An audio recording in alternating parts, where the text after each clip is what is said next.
The suspect is known to law enforcement. They are not releasing his name publicly, but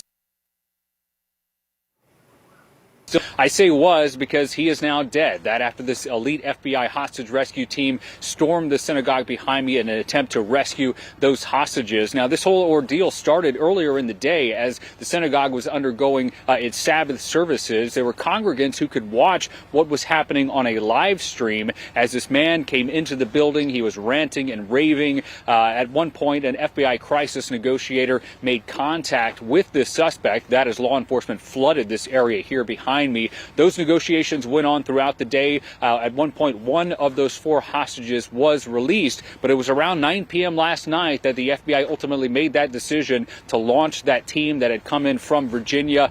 They stormed that building. The suspect died in that encounter with law enforcement. Thankfully, the remaining 3 hostages were released. Now, the head FBI agent here in the Dallas area spoke after that incident, describing what happened. Take a listen. Today's result, which was 4 safe hostages and the situation resolved, was really a result of a long day of hard work by nearly 200 law enforcement officers from across this region. The FBI's hostage rescue team, I consider one of the crown jewels of our organization. Their mission is to conduct deliberate hostage rescues when necessary.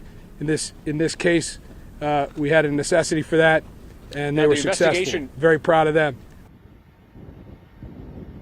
Now, the investigation continues. Law enforcement sources tell CNN that they are zeroing in on one possible motive, and that is the idea that this suspect may have been inspired to seek the release of an Islamic extremist who is actually in prison right now serving an 86-year sentence for attempting to kill American personnel in Afghanistan, but still a lot of questions about who this man was, where he came from. The FBI saying that this is now a global investigation. They have now engaged their FBI offices in London as well as Tel Aviv, again, to try to get to the motive. They say that there is no ongoing threat, but still a lot of investigation remains from them.